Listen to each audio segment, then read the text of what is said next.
What is the best defensive barracks in this series of Kingdom Rush? Let's find out. Starting out with Templars, you'd think that they'd be pretty good, that these guys should actually be ranking kind of decently. Let's see what they have. Fully maxed up. 425 HP maxed out. They can do a lot of heavy bleeding, and they can instantly revive when dealt lethal damage. The problem is, these guys are just so freaking outclassed. It doesn't matter if they can stall 3 enemies indefinitely. They're just sitting here smacking these spiders around, not accomplishing anything for 20 billion gold. Not good enough. Alright, let's talk Grim Cemetery. I had really high hopes for these guys. I think they were even buffed not too long ago at the making of this video. They're just bad. They explode randomly and do damage. You can upgrade them so that they have a total of 390 HP and do barely any melee damage. And they have hands that come out and slow enemies around them. If you could rally them, and maybe if some of their stats were a little bit better, like either their health or attack, or probably both, I think these guys would be able to hold their own. But the fact is, they're just not very great. They just kind of stand around, die, and do nothing. Moving on. Orc Warrior Den. These guys are such a disappointment. They need to be 50% better at everything they do. You get to upgrade one of the guys to an Orc Captain, and then he has decent stats. Maybe all of them should just have those stats with that upgrade. That'd be a little bit better. 10 HP regeneration per second is terrible. That is god-awful. Compared to any healing or regen that happens in any game, this is terrible. It should be like, I don't know, a minimum of 30. And then them getting extra bonus damage. Like, yeah, that could be good, so that these guys would be an all-around barracks that stalls and does decent melee damage. But in effect, they're just not good. I'm sorry. Not good at all. The Dank Knights, aka the Dark Knights. They can be impervious for 3 seconds, reflect 45 damage for each melee attack they receive, and get insta-kills. But overall, there's 2 of them, and they're just a little bit lacking. Definitely not the best. Demon Pit.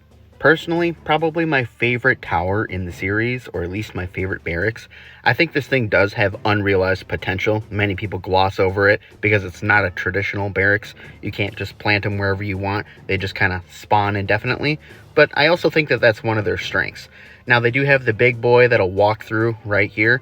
He has good stats. When he explodes, he burns enemies and does a lot of damage. And when these guys explode, because they're constantly spawning, they're doing up to 150 to 200 true damage over 5 seconds, which I think is kind of awesome. Does that make them an artillery tower? Not necessarily, but look at this guy. He walks through the whole path, and then he slaps these guys with his towel. And he does pretty good damage. Looks like he's attacking about every second, which is awesome. I mean, he's soloing that guy right there. He could probably take out 2 of them. And all these other little guys are just wandering around, spawning constantly, exploding, and doing tons of damage. I actually really like this tower. They are extremely hard to rank. They have their time and place. They're either really good, maxed out, even though they cost kind of a lot of gold, or you can just spam them at level 1 to really stall everything on the screen. I'm going to rank them as surprisingly good, probably better than most of you would think. Let's talk Paladin Covenant.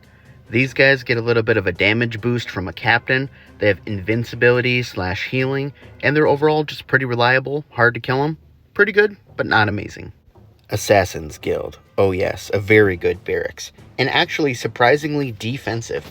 Not only are they getting you extra gold, but they dodge 70% of the time and can insta-kill roughly about every 6 seconds if RNGesus is your friend. These guys remain invisible so that they cannot be sniped by enemies until they engage in combat, so they're pretty good. You gotta give credit where credit's due. Let me ask you something. Do you like the idea of never dying? Well, that's what you're going to get with Holy Order. These paladins are freaking awesome. They heal, they can do AoE damage, and have insanely high armor. And in fact, they rank very, very high because the damage that they're reflecting, thanks to your barrack upgrades in this game, are reflecting true damage. Not even the damage they're taking, the damage they're supposed to take. They just basically never die and stall insanely reliably. Freaking awesome. The best defensive barracks in the series. Bladinger Hall. If you've used these guys before, you understand why they are insane. Now, this game is extremely anti-barracks, possibly even more so than Kingdom Rush Frontiers. Debatable. But Perfect Parry, this ability all the way over here on the left, lets them be invincible for 2 seconds at a time, and it triggers 30% of the time, which ends up being 100% of the time. No, but really, these guys basically just end up spinning around, doing true damage, never dying. You can upgrade them to be a bit more aggro. They have Blade Dance where they can jump around attacking guys with their blades. Yeah, anyone who's done anything knows that Perfect Parry alone makes these guys insane. They are a defensive wall that just will not break.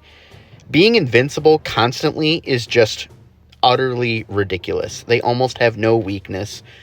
They're insane. Perfect Parry is just constantly being triggered to the point where they hold the line no matter what's happening. You can always count on them. They will never fail you. All right, that's it, guys. Thanks for watching. Like and subscribe or something.